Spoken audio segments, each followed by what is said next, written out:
pessoal, tudo bem com vocês? A Prof. Fer também está muito bem. Nessa videoaula, galera, nós vamos trabalhar com a disciplina de língua portuguesa. Isso mesmo, pessoal. Nós vamos finalizar os nossos trabalhos na nossa apostila principal, tá? Lembrando que no sexto capítulo nós falamos sobre os poemas. E no quinto capítulo a gente falou sobre os contos de aventura, né? Então, para a gente finalizar aqui o sexto capítulo de língua portuguesa com o Amarrando as Pontas, que a gente vai fazer da página 64 até a página 67, tá bom, pessoal? A gente viu que existem poemas que são visuais, né? Existem poemas que têm características sonoras, como as rimas, e também existem poemas que têm características reflexivas, que são aquelas que fazem que a gente pense sobre determinado assunto, sobre a esperança, sobre a vida, sobre o amor, sobre a paixão, né?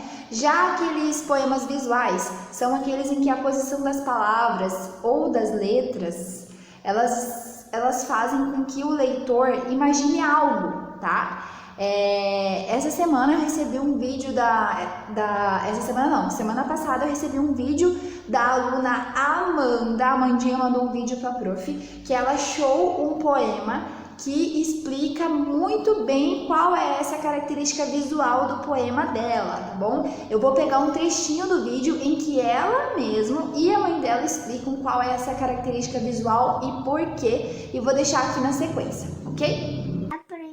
Aprendizagem é a escada mágica que a levará ao sucesso. Cada degrau encurta a distância entre o que você é e o que você gostaria de ser.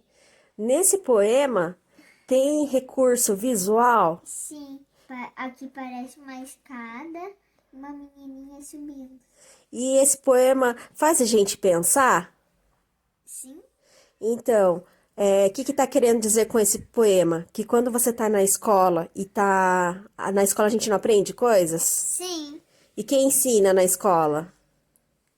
Professora. Isso. Fernanda. Exato. E daí acontece, cada ano que você for estudando, você não passa de série? Vai para uma outra série? Sim. Ano que vem você não vai para a quarta série? Sim. Ano passado você não estava na segunda série? Sim. Cada ano que passa, você não vai aprendendo mais coisas? Sim. E cada ano que você passa, que você estudou, você subiu um degrau. E isso tá mais perto do teu sonho de se tornar uma veterinária. Por isso que tá subindo a escada. Sim.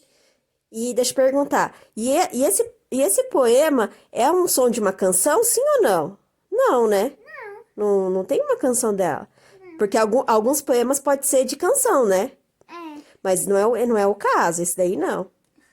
Dá um tchauzinho pra professora. Tchau. Bem, agora que a gente já viu, né, a explicação aí da aluna Amandinha e da mãe dela sobre essa característica visual, no vídeo elas também falam se o poema tem características sonoras, se ele possui algum ritmo, e também fala sobre a característica reflexiva. O poema tem essas 3 características, ele pode reunir tudo isso num poema só, ou cada poema com cada qual sua característica, beleza? Lá no Amarrando as Pontas, então, na página 64, tem um poema chamado Do Céu ao Chão. O prof vai fazer a leitura aqui e você faça a leitura aí, tá bom? Nem sempre descer a escada detona derrota se pensada. Em alguns casos é segurança, difícil é descer com elegância. De salto alto com equilíbrio exige postura, controle e domínio. Do sonho à realidade um desafio, é possível por hora desconfio, de degrau em degrau, até pisar na sólida firmeza, arriscando de cima a baixo a natural fraqueza. Olha que lindo esse poema. Decifrando a língua, leia as frases abaixo, preencha os espaços com pontuação adequada. Então ali vai ter várias frases e vocês precisam completar com a pontuação adequada. Lembrando que a gente viu ponto final, ponto de interrogação, ponto de exclamação e vírgula. Bom, a gente viu esses 4 pontos, tá? Então vocês devem preencher ali com esses 4 pontos. Deixa eu ver se a vírgula vai precisar. Vai precisar sim, tá bom?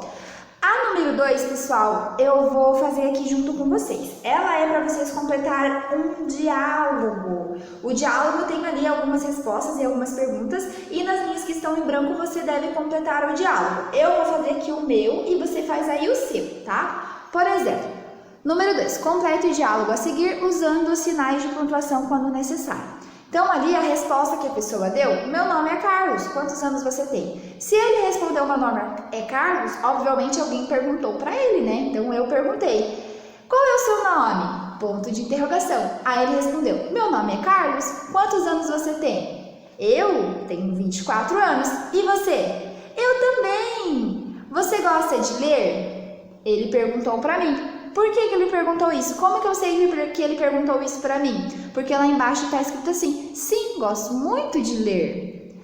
Ponto. Qual é o seu livro preferido? Mas, prof, como que você sabe que é para escrever isso? Porque olha a resposta lá embaixo. Meu livro preferido é Os 12 Trabalhos de Hércules de Monteiro Lobato. E o seu? O Fantástico Mistério da Figurinha, do Pedro Bandeiro. Legal, preciso ir. Qual a resposta? Tchau! Então o diálogo vai ficar mais ou menos assim. Você deve colocar ali a resposta que dá sentido à frase. Então, assim, se ele respondeu, obviamente você vai fazer uma pergunta. Para fazer a pergunta eu uso o ponto de interrogação. Se ele perguntou, você vai responder. Para responder eu posso usar o ponto de exclamação ou o ponto final. Então vocês precisam ver bem certinho. Vou ler aqui como ficaria o meu diálogo completo se eu estivesse completando para mim, tá? Então, ó, qual é o seu nome? Meu nome é Carlos. Quantos anos você tem?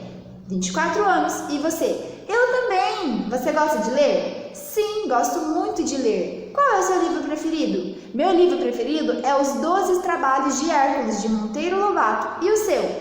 O Fantástico Mistério de Figurinha, de Pedro Bandeira. Legal, preciso ir. Tchau. Ficaria mais ou menos assim o diálogo, tá bom?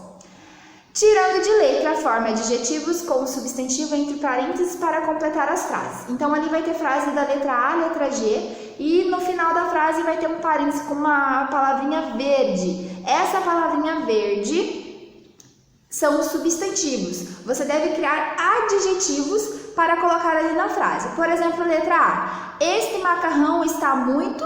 A palavra que está entre parênteses é sabor. Então, vai ficar assim... Esse macarrão está muito saboroso. Depois, vovô ficou com as notícias. Qual que é o substantivo? Fúria. Então vai ficar, vovô ficou furioso com as notícias. Entenderam? Vamos agora lá para a página 66. A número 2 é para vocês completarem com ESA com S ou ESA com Z. Aquelas palavrinhas ali, tá bom? Número 1, por dentro do gênero. Releia o poema do céu ao chão e responda a letra A e a letra B. Então agora vocês vão ter que voltar naquele poema que começou amarrando as pontas, lá na página 64, e responder ali. Copie palavras do poema que se relacionam de forma direta pela sonoridade, que são as palavras que têm rimas. Coloquem lá a palavra com a outra palavra que forma a rima, tá? Letra B. Como você explica a divisão do trecho de degrau em várias linhas? Então, você vai perceber que esse de degrau em degrau está posicionado de uma maneira que parece ser, né, se assemelha com uma escada. Você vai notar isso, tá bom? Daí você vai escrever com suas palavrinhas ali na letra B, que isso é um recurso visual, uma característica visual do poema. Número 2, leia as alternativas a seguir e assinale V para as verdadeiras e F para as falsas. Daí vocês vão ter que ler ali aquelas afirmações e vão ver qual que é falsa e qual que é verdadeira. Tem a ver com os poemas, tá? E na página 67, vocês só vão fazer ali a leitura daquele mapinha conceitual que tem ali, explicando tudo que você fez nesse 6º capítulo e depois preencher o quadro de como me sair, ok? Pessoal, na aula de hoje era só isso. Espero que vocês tenham gostado desse 6º capítulo que trouxe aí um pouco dos poemas para vocês e vocês tenham pelo menos compreendido um pouquinho sobre as 3 características de um poema, que pode ser reflexiva, sonora ou visual, tá bom? A prof vai ficando por aqui. Qualquer dúvida me procure. Tchauzinho!